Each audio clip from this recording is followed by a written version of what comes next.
Assalamualaikum warahmatullahi wabarakatuh. Perkenalkan, nama saya Sarah Putri Salvina, absen 27 dari 12 IPA 3, SMA 9 Padang. Di video kali ini saya akan menjelaskan tentang korosi, yaitu menganalisis faktor-faktor yang mempengaruhi korosi dan cara mengatasinya. Baiklah, selamat menyaksikan. Pertama, kita akan membahas yaitu pengertian dari korosi. Korosi adalah perubahan logam secara fisika maupun kimia akibat hilangnya fungsi mekanis dari logam tersebut.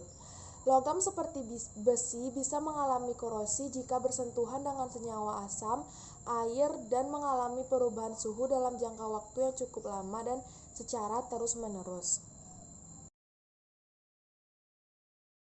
Selanjutnya, kita akan membahas bagaimana korosi tersebut bisa terjadi. Proses terjadinya korosi merupakan proses elektrokimia. Elektrokimia adalah proses terjadinya reaksi redoks, reduksi, dan oksidasi secara spontan. Contohnya, korosi pada besi akan membentuk oksidasi besi Fe2O3 dikali X-H2O. Besi akan teroksidasi oleh oksigen dari udara dan akan membentuk korosi. Persamaan reaksi yang berlangsung adalah sebagai berikut. Fe menjadi Fe2+ ditambah 2 elektron dan O2 ditambah 2H2O ditambah 4 elektron menjadi 4OH-. Dan jika ditambahkan, reaksinya menjadi Fe ditambah 2H2O menjadi Fe2- ditambah 4OH-. Faktor-faktor yang mempengaruhi korosi yaitu yang pertama adalah air dan kelembapan udara. Semakin tinggi kadar uap air di sekitar logam, semakin mudah logam mengalami korosi. Jika logam berada di daerah yang memiliki kadar air rendah seperti di gurun, proses terjadinya korosi akan berjalan lebih lambat. Yang kedua adalah elektrolit. Elektrolit merupakan tempat atau media yang menjadi tempat berlangsungnya transfer muatan. Yang ketiga yaitu permukaan logam yang tidak rata.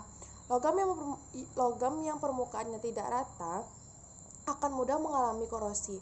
Hal itu diakibatkan oleh terbentuknya kutub-kutub muatan di permukaan logam. Kutub muatan tersebut ada yang berperan sebagai anoda dan katoda. Yang keempat yaitu terbentuknya sel elektrokimia. Terbentuknya sel elektrokimia ini dilatar belakangi oleh adanya permukaan logam yang saling bersinggungan. Jika permukaan logam yang bersinggungan memiliki perbedaan potensial elektroda, maka akan terbentuk sel elektrokimia. Saat terbentuk sel elektrokimia, logam dengan potensial elektron lebih rendah akan melepaskan elektron sehingga terjadi oksidasi. Nah, oksidasi inilah yang menjadi penyebab utamanya terjadi korosi.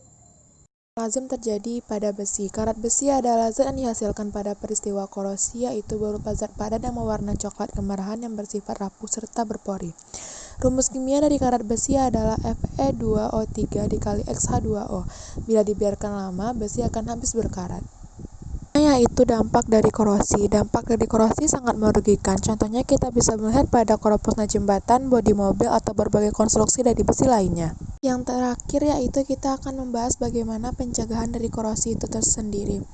Yaitu yang pertama adalah usahakan logam tidak mengalami kontak langsung dengan udara luar. Bagaimana caranya? Yaitu dengan membuat lingkungan di sekitar logam bebas oksigen, yaitu mengalirkan gas karbon dioksida. Yang kedua yaitu pengecatan. Melalui pengecatan, permukaan logam tidak akan bersinggungan langsung dengan udara luar yang mengandung oksigen dan uap air. Dengan demikian, logam tidak akan mudah mengalami korosi. Selanjutnya yaitu electroplating, yaitu permukaan logam yang akan dilapisi berperan sebagai katoda, sedangkan pelapisnya dalam hal ini atau logam lain berperan sebagai anoda. Contoh electroplating ini bisa kamu lihat di badan mobil. Selanjutnya yaitu pengorbanan anoda atau perlindungan katoda, yaitu cara untuk mencegah korosi dengan cara mencegah terbentuknya sel elektrokimia. Perlindungan katoda atau pengorbanan anoda dilakukan dengan cara menyambungkan logam yang akan dilapisi dengan logam yang memiliki potensial elektroda lebih kecil. Logam dengan potensial elektroda lebih kecil berperan sebagai anoda yang nantinya akan mengalami reaksi oksidasi. Selama logam pelapis atau anodanya masih ada, logam yang dilapisi katoda tidak akan mengalami korosi. Selanjutnya yaitu membuat paduan alloy dengan cara mencampurkan besi dengan logam lain yang tahan korosi seperti nikel atau krom. Yaitu campuran ini dikenal sebagai baja stainless. Baiklah, sekian video dari penjelasan saya. Apabila ada kata-kata yang salah, mohon dimaafkan. Terlebih dan kurangnya, Assalamualaikum warahmatullahi wabarakatuh.